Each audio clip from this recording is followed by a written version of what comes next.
Hoy continuamos con el juicio del gran trono blanco en Apocalipsis 20, versículos 11 al 15. Dice la palabra: Y vi un gran trono blanco y al que estaba sentado en él, de cuya presencia huyeron la tierra y el cielo, y ningún lugar se encontró para ellos. Y vi a los muertos grandes y pequeños, de pie ante el trono, y los libros fueron abiertos, y otro libro fue abierto, el cual es el libro de la vida. Y fueron juzgados los muertos por las cosas que estaban escritas en los libros, según sus obras. El mar entregó los muertos que había en él, y la muerte y el Hades entregaron los muertos que había en ellos, y fueron juzgados cada uno según sus obras. Y la muerte y el Hades fueron arrojados al lago de fuego. Esta es la segunda muerte. Y el que no se halló inscrito en el libro de la vida fue arrojado al lago de fuego. Entonces tenemos el discurrir del tiempo final, que para nuestra consideración arrancaría desde el milenio. Llegamos al final del milenio en forma bastante turbulenta, y hoy llegamos al cierre de la, pudiéramos llamarlo, era humana, porque después de este juicio entra la era o la edad eterna.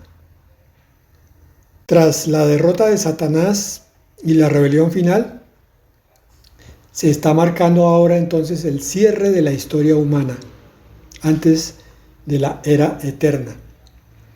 Este juicio del trono blanco es el juicio final de los no redimidos. Esto tiene que quedar claro en el corazón. Este no es un juicio para creyentes, a diferencia del tribunal de Cristo. La palabra nos habla entonces de un trono blanco y alguien que está sentado en él. El trono blanco es la figura de autoridad, de juicio, de transparencia y de justicia, por eso el color blanco. Y aunque no se nos nombra directamente quién es el que está sentado en el trono, muchos hablan de que este es Dios, el Padre, pero otros dicen que probablemente sea Jesucristo, basados en ciertos pasajes como Juan 5:22, donde dice: porque el Padre a nadie juzga, sino que todo el juicio dio al Hijo. Como quiera que sea, finalmente es Dios mismo el que va a presidir este momento culminante de la humanidad. Los muertos grandes y pequeños a los que se refiere la palabra son toda la humanidad no redimida, aquellos que no participaron en la primera resurrección, que está en Apocalipsis, según dice Apocalipsis 24. Por consiguiente, estos muertos incluyen a todos los que murieron sin aceptar la salvación por fe.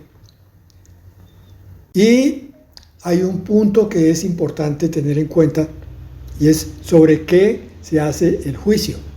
La palabra nos dice en el versículo 12 que los libros fueron abiertos. ¿Cuáles libros?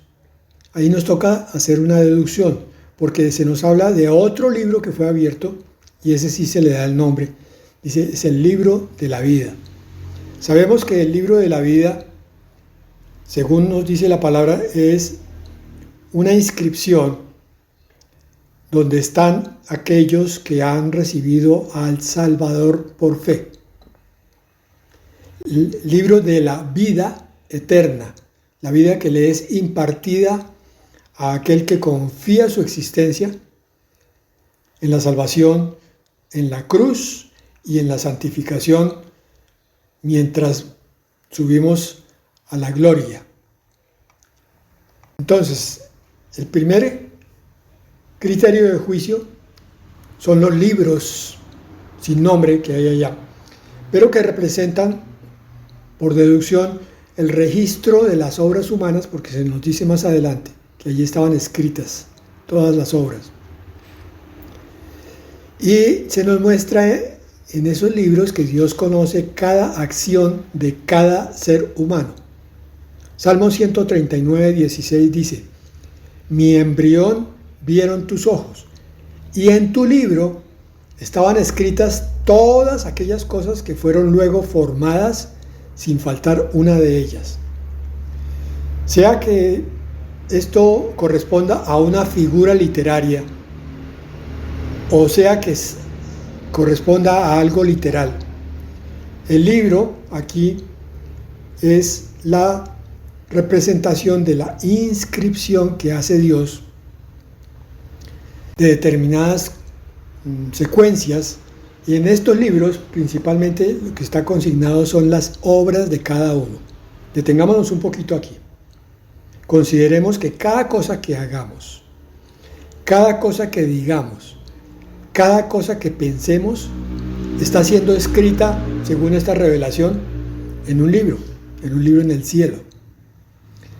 Aquí en la tierra a veces pensamos que nadie se está dando cuenta de lo que pensamos, de lo que sentimos, de nuestras cargas, de nuestras tristezas, a veces de nuestros malos pensamientos, pero resulta que en el cielo todo es transparente, por lo menos para Dios no hay ningún secreto. Y cada uno de esos manifestaciones del ser, repito, palabras, obras, acciones, pensamientos, está siendo consignada una por una. Entonces, ¿qué ocurre? Con el creyente salvo, esas inscripciones prácticamente pudiéramos considerarlas borradas a partir del momento en que el Salvador entra a nuestra vida, porque la palabra dice que nuestros pecados desaparecen como si fueran lanzados al fondo del mar. Entonces, estos libros terminan conteniendo solamente las obras de los hijos del mundo, de los impíos, de los inconversos, y están consignadas para determinar no la salvación o la perdición en sí mismas, sino el grado de castigo de esa perdición, por cuanto no recibieron el amor de la verdad para ser salvos. Entonces ahora el libro queda representando continuamente la vida y cada instante de cada ser humano. Esto es terrible cuando lo considera uno en meditación espiritual, porque significa que ni una sola palabra, ni un solo pensamiento y ni una sola acción quedan escondidas. Por eso decimos que Dios es omnisciente. Y lo peor de todo esto es que esas obras van a salir a la luz pública en el momento del juicio final. La vergüenza va a ser tremenda. Estamos hablando a creyentes. Por tanto, lo que debemos sentir es un descanso de que hemos escapado de este hoyo terrible que es el infierno, con el paso previo que es el juicio final. Y el libro de la vida, como es el registro de los que creen en el Salvador, significa que aquí ninguno de los que está siendo juzgado en el juicio del trono blanco aparece en ese libro.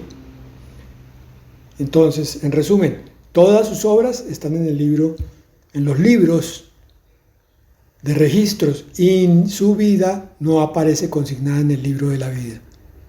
Sobre eso, como para que quede patente ante la luz pública, nadie tenga nada que decir en el momento en que se pronuncia el juicio de culpable.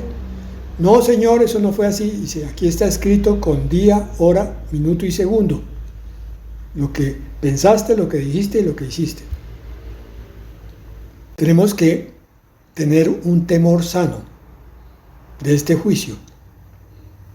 Esto es parte del temor a Dios, del respeto a las cosas de Dios, de entender que con Dios no se juega, de entender que tenemos que ser conscientes de nuestra responsabilidad ante las cosas espirituales. Este juicio va a demostrar la santidad y la justicia de Dios. Y es el momento de separación definitiva entre los justos y los impíos, y también entre los impíos y Dios. El infierno, el lago que arde con fuego y azufre, que es el infierno final, a donde van a parar todas estas almas, el peor de los castigos es la separación de Dios. Quizá nosotros no somos muy conscientes de qué implica esa separación, pero si recordamos ciertos momentos de indisciplina, estoy hablando de creyentes que en algún momento se apartan de la comunión, de la cercanía con el Señor, han cometido algún pecado o simplemente han quebrantado un poco la comunión, no han vuelto a leer la palabra. Todo creyente que ha pasado por esos momentos puede confesar sinceramente que ha sentido una agonía interior, una ansiedad inexplicable, que cuando se restablece la comunión con Dios desaparece. Entonces el creyente aprende a identificar que el alejarse de Dios es agonía interior, espiritual. Es un vacío que no lo calma nada. Y de ahí podemos empezar a medio deducir lo que puede ser el tormento del infierno final, lo que va a ser por toda la eternidad el destino de aquellos que no quisieron vivir con Dios, que finalmente esa fue la decisión que ellos tomaron viviendo en el camino del pecado, desoyendo o haciéndose los sordos con respecto a las verdades del Evangelio, teniendo de pronto una Biblia en su casa y no volviéndola a abrir nunca más, y habiéndose dedicado, quizás si en algún momento conocieron de Dios, a entregarse a la vida de pecado. Todo eso es lo que marca el juicio del trono blanco, aparte de aquellos que nunca quisieron llegar al camino del Señor. Entonces, de este análisis parte una consideración que tenemos que tener, que es la responsabilidad personal ante Dios. Y eso se refiere a la idea de que cada individuo es responsable ante Dios por sus acciones, por sus decisiones y por sus actitudes a lo largo de toda la vida. Hay unos puntos claves que tenemos que considerar aquí. Primero, libre albedrío y responsabilidad. Dios, en su sabiduría, nos regaló en el momento de traernos al mundo el libre albedrío, la libertad para escoger entre el bien y el mal. Esa es la definición bíblica de libertad. Capacidad para escoger entre el bien y el mal. No es para escoger un estado tibio, un estado donde yo puedo hacer lo que quiera. Es bien o mal. Si no estoy bien, estoy mal. Por tanto, esta libertad implica la responsabilidad de rendir cuentas ante Dios por las elecciones realizadas. Romanos 14:12 dice: de modo que cada uno de nosotros dará a Dios cuenta de sí mismo. Cuando hacemos un alto en el camino, cuando meditamos en este versículo, algo dentro de nosotros tiembla, porque vemos entonces la magnitud de la justicia de Dios, esperando a aquellos que no quisieron confiar en el camino de salvación que Él proveyó. Aparte de eso, hay que considerar el juicio divino. Cada persona será evaluada por Dios según sus obras, intenciones y fe. Mateo 12:36 dice: mas yo os digo que de toda palabra ociosa que hablen los hombres, de ella darán cuenta en el día del juicio. Aquí en la palabra el Señor pone solamente la palabra ociosa, la palabra ociosa, la palabra humana ociosa. No está hablando de acciones, pero obviamente si la palabra ociosa no es buena, las acciones y los pensamientos tampoco son buenos. Entonces de todo eso se va a dar cuenta en el día del juicio. Por eso te dice a ti, te recuerda que no te afanes en buscar la venganza tú, porque el Señor pagará un día conforme a la justicia. Y aquellos que te han hecho mal tendrán que enfrentarse ante esa responsabilidad de lo que te dijeron o te hicieron. Pero aquí lo importante es que tengamos en cuenta esto para enseñanza para nosotros como creyentes. Lo que estamos hablando implica que las acciones no solo tienen consecuencias terrenales, sino también espirituales. Y acordémonos que todo el día estamos decidiendo si hacemos o si no hacemos. Finalmente son decisiones. Y cada cosa que hagamos o que no hagamos va a traernos una consecuencia aquí y allá, en la eternidad. De la responsabilidad con Dios también tenemos que considerar la relación personal con Dios. La responsabilidad personal también implica cultivar la relación directa con Dios a través de la oración, hablar con Él, reunirse con Él, buscar su compañía. El arrepentimiento, que es el oír la palabra o leerla y entender qué pecados hay que confesar y cambiar la conducta. Y la obediencia a sus mandamientos, que implica entender que si Dios dijo algo es porque es sabio, es bueno, y por consiguiente obedecerlo va a ser para bendición, para crecimiento y para paz mía.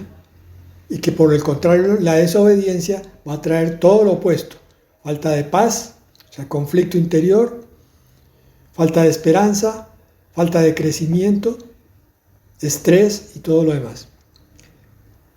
Ezequiel 18:20 dice, el alma que peque, esa morirá. Eso implica que nadie puede delegar la responsabilidad de su propio crecimiento a otros, ni a su pareja, ni a su familia, ni a sus líderes religiosos. Y la última implicación con respecto a la responsabilidad de este apartado es que aunque los seres humanos son responsables de sus pecados, el cristianismo enfatiza que Dios ofrece perdón y gracia a quienes se arrepienten sinceramente. Lo dice Primera de Juan 1:9. Pero si confesamos nuestros pecados a Dios, Él es fiel y justo para perdonar nuestros pecados y limpiarnos de toda maldad. Y entonces podemos vivir en obediencia conforme a su voluntad. La responsabilidad implica otras cosas más, como que el conocer la voluntad y la verdad de Dios nos hace responsables ante Él. No hay excusa para rechazarla. Romanos 1:20 dice, porque las cosas invisibles de Él, su eterno poder y deidad, se hacen claramente visibles desde la creación del mundo, siendo entendidos por medio de las cosas hechas, de modo que no tienen excusa. Al final nadie va a poder decir, es que yo no sabía, es que yo no entendía, es que nadie me lo enseñó, porque hay una evidencia interior en la conciencia y en el espíritu del ser humano. Dice aquí, se hacen claramente visibles desde la creación del mundo con respecto a la misma creación y a la conciencia. Entonces el hecho de que uno no haya estado en una iglesia estudiando la Biblia no lo exime de responsabilidad, porque esa es una pregunta que tenemos. Bueno, y si yo no conocía a Cristo, entonces ¿me voy a condenar de todas maneras? La respuesta la acabo de leer. Sí, Señor, porque las cosas invisibles de Él se hacen claramente visibles desde la creación del mundo y se entienden por medio de las cosas hechas, de modo que nadie tiene excusa. Por tanto, la fe y el arrepentimiento son decisiones personales. Ejemplos de lo contrario como Adán y Pilato, que muestran los intentos de evadir la responsabilidad personal culpando a otros. La Biblia nos muestra que eso es inútil. Yo tengo que darle la cara y las cuentas al Señor, bien sea en el tribunal de Cristo o bien sea en el juicio final. Tribunal de Cristo para el creyente, juicio final para el incrédulo. Y la última implicación de estas consideraciones que estamos haciendo, la responsabilidad en la vida diaria. La Biblia espera que asumamos responsabilidades en todas las áreas: trabajo, familia, relaciones y obediencia a Dios. Cada uno será recompensado o juzgado según sus obras. Recordemos que en el tribunal de Cristo también las obras buenas van a ser recompensadas y las obras malas van a ser objeto de pérdida.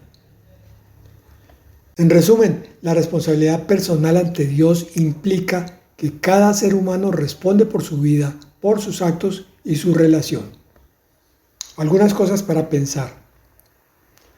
Tú rendirás cuentas no por lo que el mundo espera de ti, sino por lo que Dios te confió. Tu vida es un lienzo. Pinta entonces con colores que honren al Creador. Vive cada día como si hoy enfrentaras el juicio de aquel que todo lo ve. Y cada acto que hagas es una semilla que cosecharás ante el trono de Dios.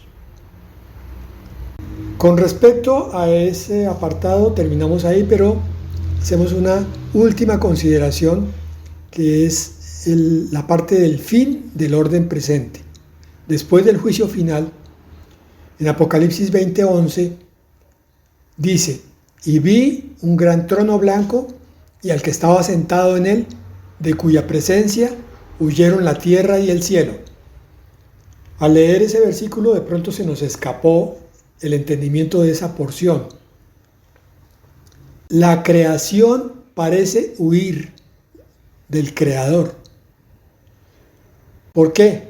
Eso nos lo va a explicar la segunda de Pedro 3:10 hasta el 12. Dice: pero el día del Señor vendrá como ladrón en la noche, en el cual los cielos pasarán con grande estruendo, y los elementos ardiendo serán deshechos, y la tierra y las obras que en ella hay serán quemadas. Puesto que todas estas cosas han de ser deshechas, ¿cómo no debéis vosotros andar en santa y piadosa manera de vivir, esperando y apresurándoos para la venida del día de Dios, en el cual los cielos encendiéndose serán deshechos y los elementos siendo quemados se fundirán? Bueno, entonces, ¿a qué se refiere esto? El juicio del trono blanco va a producir la limpieza de la humanidad para iniciar una nueva era por la eternidad, donde todos los que estén allí obedezcan a Dios de corazón y de acción. Ya no va a haber ni uno solo que se rebele contra Dios, que fue lo que pasó en la última era del milenio. Se le dio la oportunidad a la rebeldía de manifestarse.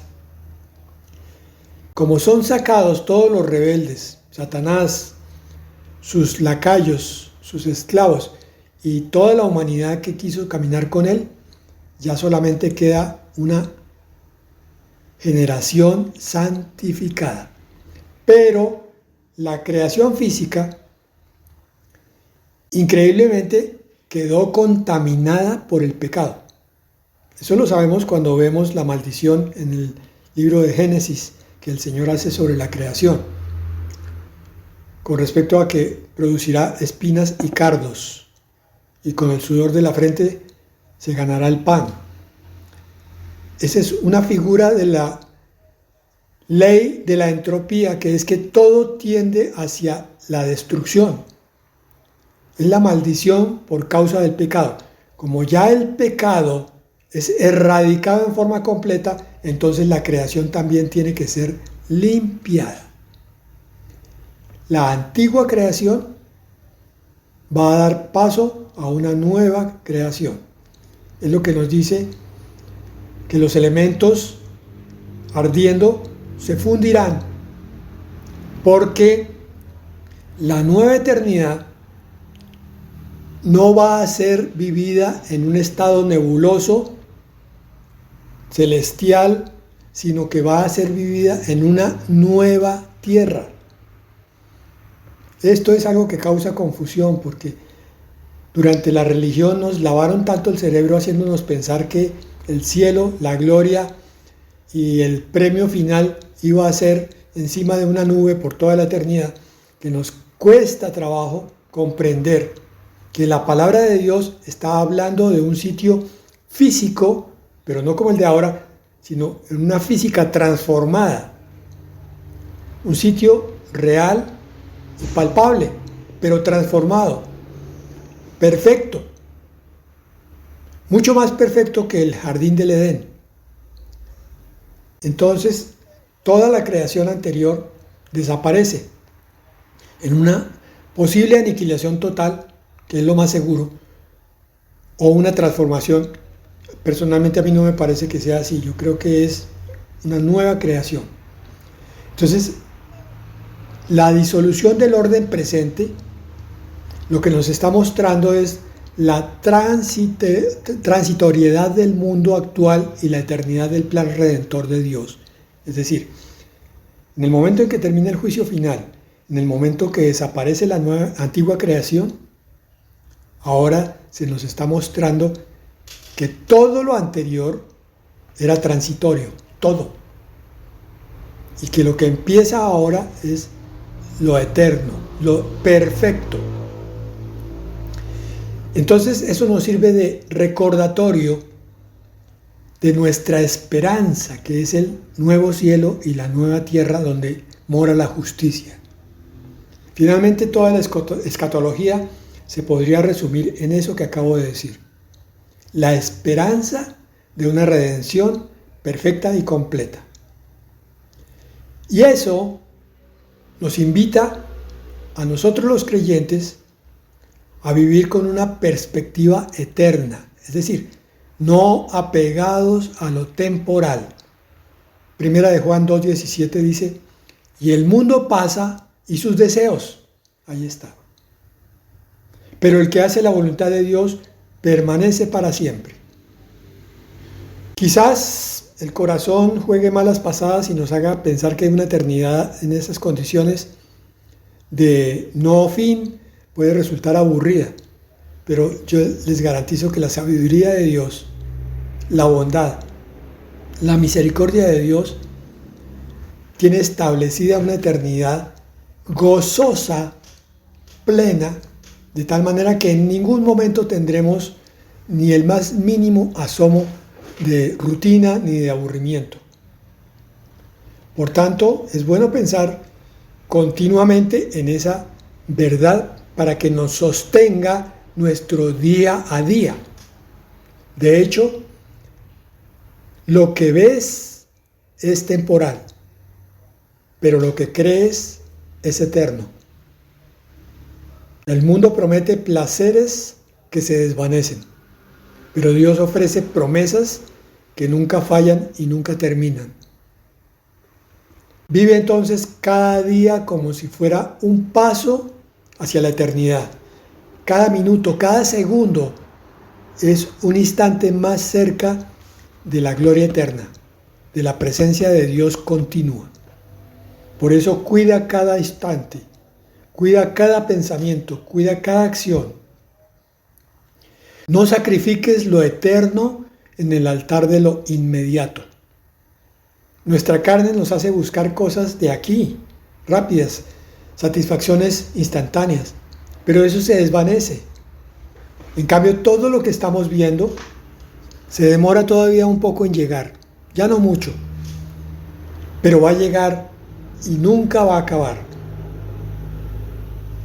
Eso es como quien escoge vivir en una choza porque ya la tiene ahí a la mano derecha, en vez de esperarse a que se construya el penthouse en el cual va a vivir por el resto de la vida. Entonces busca primero el reino de Dios y lo temporal encontrará su lugar. En resumidas cuentas, la rebelión final que vimos ayer nos recuerda la persistencia del pecado dentro de nosotros y la necesidad de depender de la gracia de Dios para vivir una vida santa. El juicio del trono blanco nos muestra la responsabilidad personal de cada uno de nosotros ante Dios, de cada instante que vivimos. Y el fin del orden presente nos invita a vivir con esperanza en esa promesa final de renovación. Por tanto, entonces le damos toda la importancia a lo eterno y si conseguimos algo temporal como bendición, bienvenido sea, pero si no lo conseguimos, seguimos pensando siempre en lo de allá arriba. Amén y amén.